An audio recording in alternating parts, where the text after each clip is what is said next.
each other. Other ideas? Good? Other ideas? Why do we communicate? To persuade someone. To persuade someone. Okay, what else? What else? Understanding. To achieve shared understanding, right? What else? Other ideas? Yes? I think you have yes. You have a yes. Purpose.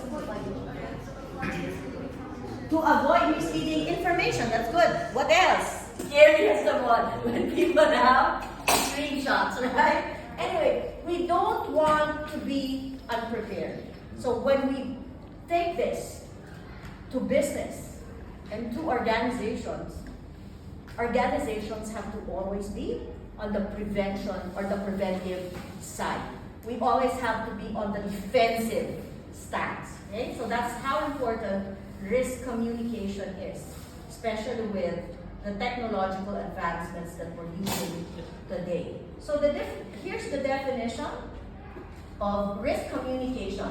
It refers to what? To the exchange of information about risks between decision-making or decision makers, stakeholders. These are people inside the organization like you in the academy, and those outside, the communities, your parents, right? And all of those different sectors to understand each other.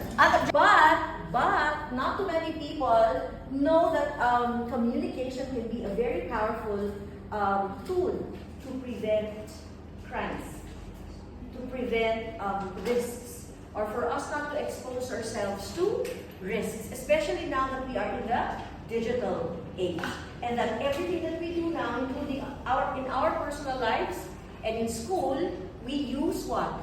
Technology. Correct? Correct. So I know that a lot of us, if not all of us here, are guilty of sleeping with our phones. Or saying, the first thing you do is what? Checking our I thought that's only true with Filipinos, but at least you're honest to me. Before you sleep at night, what's the last thing you do? checking our phone. See? So if I ask you, how many hours do you spend on your gadgets than on studying your lessons? Now we're all guilty, right? Like you spend most of your, I'd say more than 50% of your 24 hours, you're using your gadget. Whether that is for school or for whatever reason. Doing TikTok.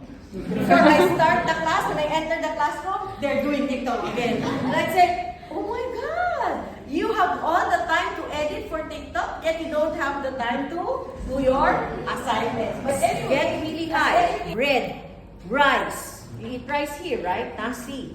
Nasi goreng is very enak here. Yes.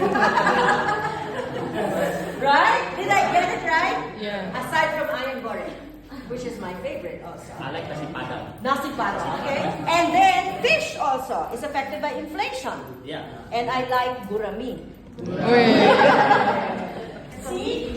Good place. You can Google again. There have been really notorious, or how do you call this, controversial breaches in Malaysia, Singapore, where technology is even more advanced. Right? In the Philippines, we had the Y2K virus or the love bomb, and you can Google that. If you're